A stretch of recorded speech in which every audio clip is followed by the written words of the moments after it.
Hello everyone, this is Topo De Leon and welcome to this video blog where we're going to take a deep dive into the data lake processing framework of ingest, curate, and consume, which is really what should be the standard for how data lakes consume data, how they bring about to a mature state, and then make it so that it can be consumed by n number of applications.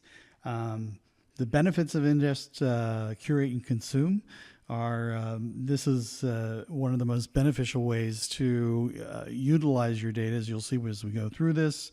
You're also going to learn a little bit about data modeling in the big data world. And also today we're going to use the metaphor of a jet plane engine. That's a jet turbine engine you see on the screen there right now. As a metaphor for how a data lake should work. So it's all about sucking in a lot of data and causing some type of combustion to happen. And then the output, that power, is really the insights that we all hope to generate for the end users that are trying to take advantage of this new data world that we live in, this new multi-processor environment. So let's get started, why don't we? All right, so we're going to talk about ingest, curate, and consume as three separate major process steps in a data lake process framework. Now, what is a data lake? Well, we all know it's probably Hadoop, and it's sitting on top of a big disk, and it's massively parallel, but let's get into a little bit more of an explanation here. So I'm using a diagram here from Hortonworks. This is one of their standard Hortonworks diagrams or reference architectures. And if you see on the left-hand side, you see where they have their golden sources and feeds. And that's a lot of transaction data. It can be structured, unstructured data that's coming in. Some of it may be coming in streaming, some of it may be just scooped in, bulk loaded, what have you. But it's typically landing into a landing zone, which is the first place where the data lands, which is fine, no problems there. What next happens is that using a series of tools, it gets standardized into the standardization data zone. So you've now, not only processed the data, but you've now moved it again. And then you go through that data that's been standardized and you begin to develop canonical models based on what's needed by the business and the queries that they want to run. But again, now you're moving the data one more time. And then these models result in the ability to do reporting and analytics. And so that's another zone. So you've got kind of a 4-zone system here, sometimes a 3-zone system, depending on the particular architecture. And it's really a lot of data movement that goes on. And the idea behind a data lake is to have the granular format data. You've got this scalable, massively parallel computing platform that allows you to do this. And this is the typical kind of stack you'll run into. But really, it's way too much data movement. It should just be a lot simpler, not only on the ingestion side, but on the consumption side as well. So let's look into that a little bit. So again, ingest, curate, and consume are what we're going to learn today. Very exciting. So on the sources side, what are we ingesting? So you're looking at things that are like systems of record. And examples of a point of sale system. You're also looking at data that may be highly aggregated, coming from a data warehouse, or you maybe have golden data. In other words, customers identified in a unique way from a master data management system. Any number of types of legacy systems. It also can be web logs from your web app. There's third-party data sets, streaming data, even the Internet of Things. All these structures and things that we'll talk about today apply to these types of sources. And when the ingestion occurs, it can be pure batch, and that's typically overnight. And sometimes there's micro batching that might go on during the day. But batch usually means overnight. There can be a message bus that's hooked up to the data lake. And this means that there's small, frequent very discrete messages coming in. They're predefined, and they're useful in the sense of passing messages along and data along through multiple systems in a larger enterprise architecture. You could also have just files that show up through FTP or some type of landing zone. Or you could have true streaming going on where you've got human interaction in the way of web apps or things that are happening on smartphones, and also devices like connected to the internet, meaning the Internet of Things, and also one-time loads. I mean, there's a lot of historical data that can be bought out there in the marketplace. Or there may be systems out there that have a lot of data, 10 years of data, 20 years of data, that you want to bring into the data lake so that you can do the analytics, and especially things that are temporal analytics, where you're trying to look through time for patterns, etc. It's also very important for deep learning and other types of analytic methods. All right, let's get to the heart of it here with this turbine engine of a data lake that we're creating. Let's get right into ingest. So in ingest, you do the initial load, right? This is what gets written to disk right away. And in this construct, it should mean that this is now discoverable by the user immediately. So once it's been ingested, if someone had a search tool or an ability to understand that new data was there, a user should be able to search for that data. They may be able to query that data. It may not come back in a format that's particularly useful, but this raw data really is your minimal viable product for the data lake. So with this initial load, you've effectively done a publish. So you've published data for the first time in the data lake, making it available to others for good analytics and reporting in the ingest part of the cycle. Now, this is not typical of what you'll find. You'll find that ingestion in many of the data lakes today that are being built is a heavy ingestion process that's reminiscent of large-scale ETL tools like Ab Initio, Informatica, DataStage, etc. But what we really want to talk about is all that aside, what you're really bringing in is the basic data. Now, we're going to work with data today in this format, which is called JSON, which is JavaScript Object Notation. And it uses these curly braces to indicate when you've indented data in or what are the bounds of the data.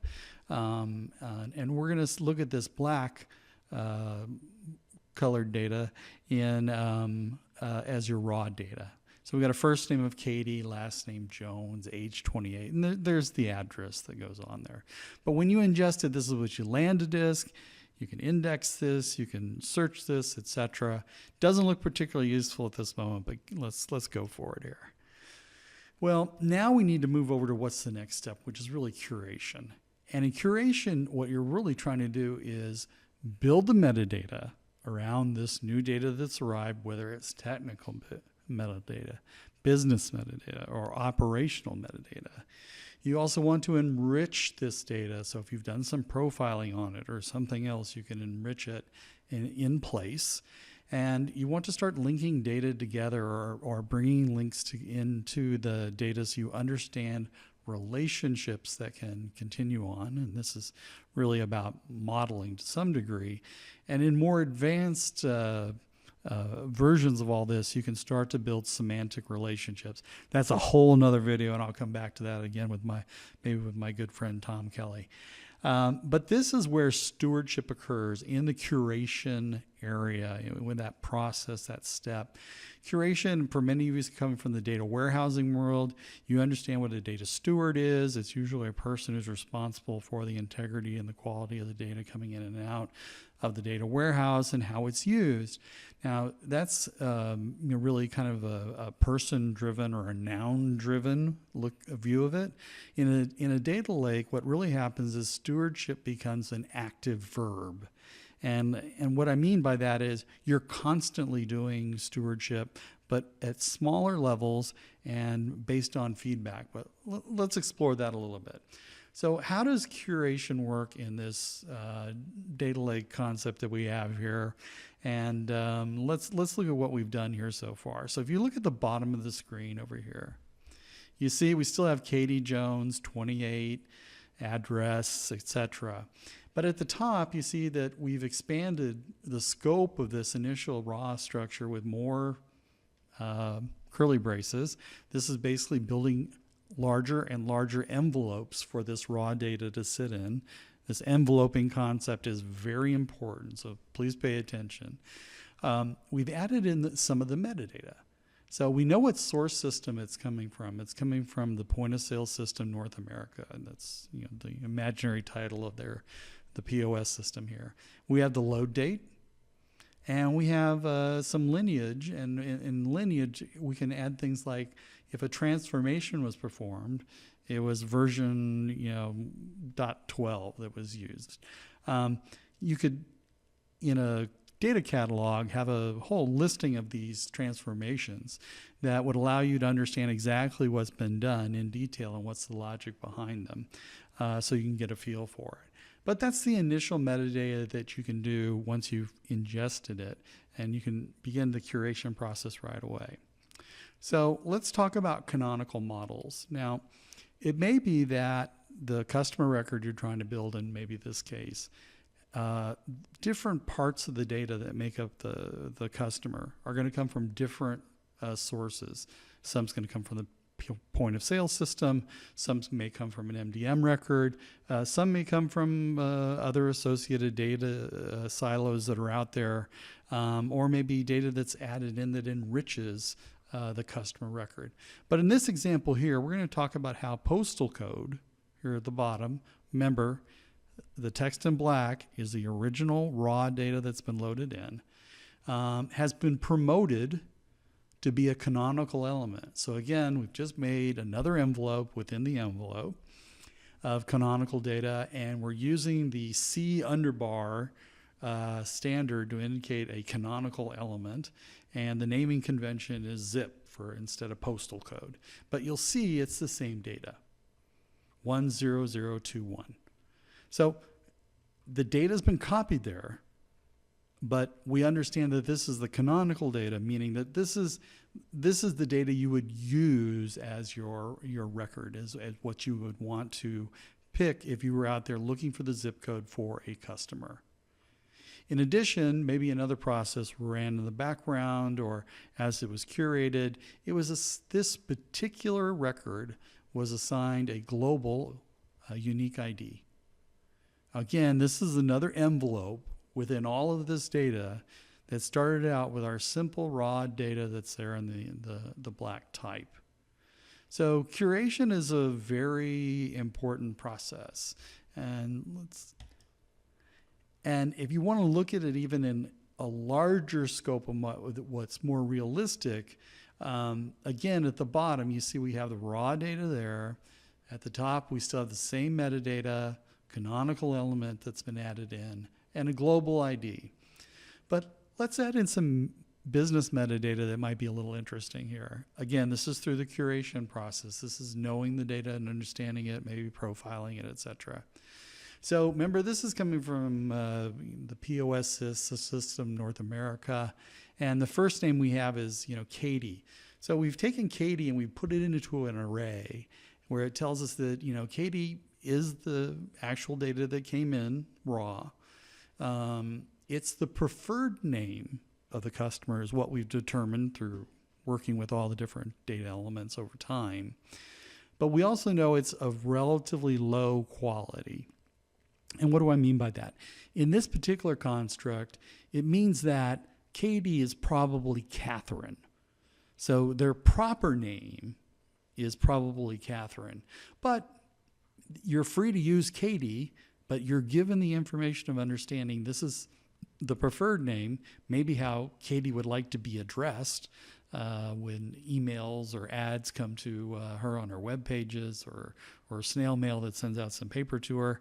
But understand that if you were trying to send out something that was more formal, like an agreement or something like that, that Katie may not be appropriate because it's low quality, and you probably have some canonical element somewhere else that gets you what the C underbar first name is, that says maybe in this case Catherine. Now, if you look at age also, you've got 28 there, and it says not verified. So what does that mean? Well, what does 28 mean? I mean, is 28 at the date of the transaction? Was it 28 the first time Katie ever did business with this corporation?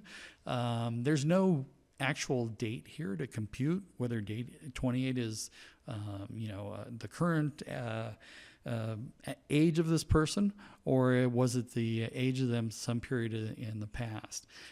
So this is a great way where an application that just generally wants to know the age range of someone or a series of people in this large data store, but doesn't need to know their birth dates, which is very confidential information, can get possibly a range, but not completely verified that this is the exact age of this person. So that's just an example of how you can embed business metadata in another envelope. And again, the raw data at the bottom stays the same, which is just beautiful. All right, so we're going to move from the curation process to how this all gets consumed, and this is kind of exciting for several reasons.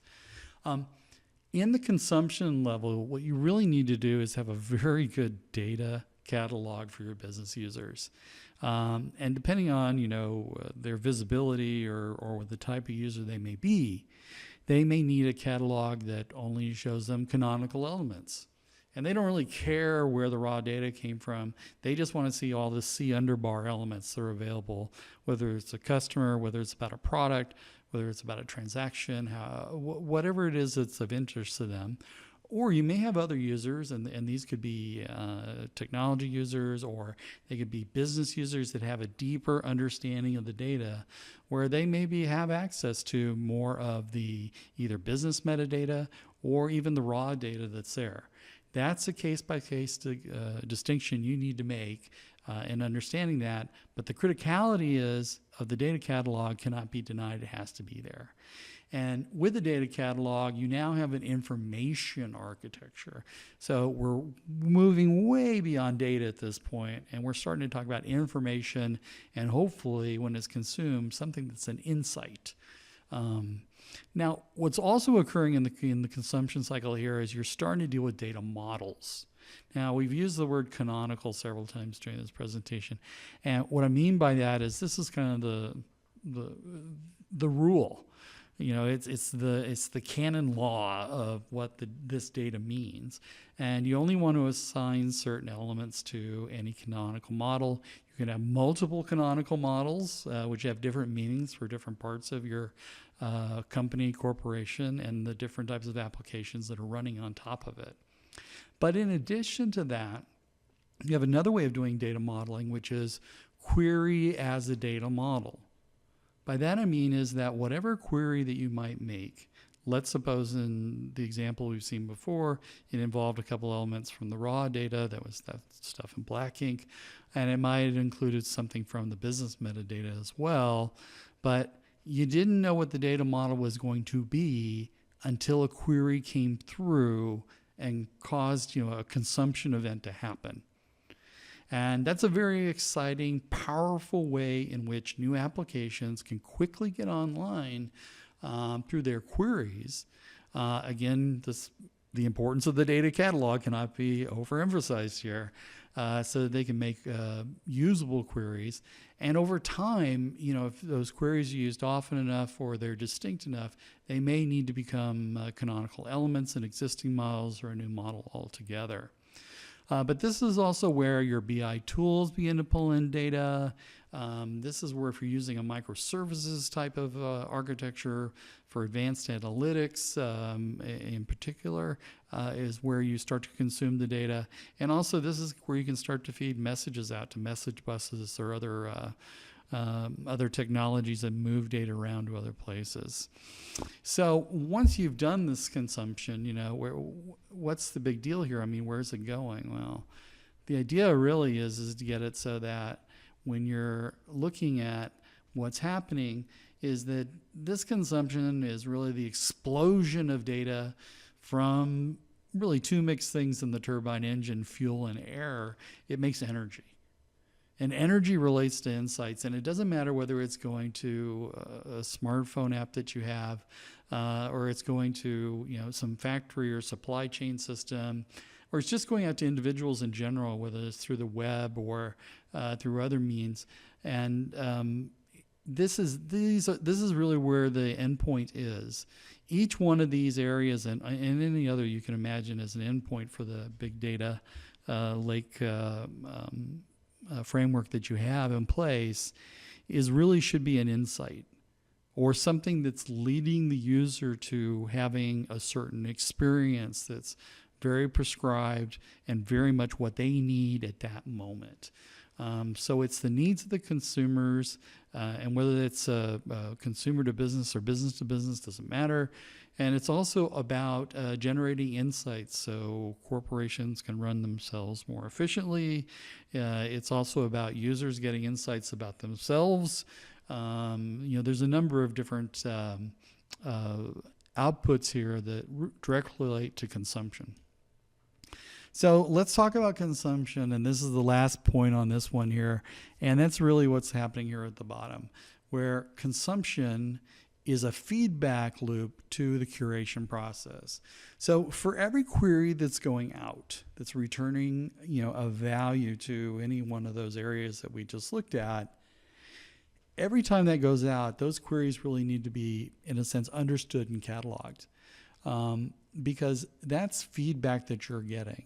Or during the development process, if you start to work with data and you understand that the data that you're working with may have been designated as low quality for specific applications, but it may be fit for purpose for this new application, that means that you need to go back into really the curation cycle and add more elements here that help end users through the data catalog understand what the data is, its particular discrete veracity for each application or series or types of applications. And this is what really makes it work. Now, for you engineering folks, you know that if we fed back into into this turbine engine in reverse, it would blow up.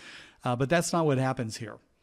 What happens here is you come up with a much more vibrant, a much more responsive, and a system by which this curation and consumption cycle really make a difference in building a logical data model that's highly usable by all the use cases that come in. And with each new one, it gives you a process by which to look at it as ingestion as somewhat of a minor event, and bringing it in raw, and getting back to that old principle of write once and read it many times.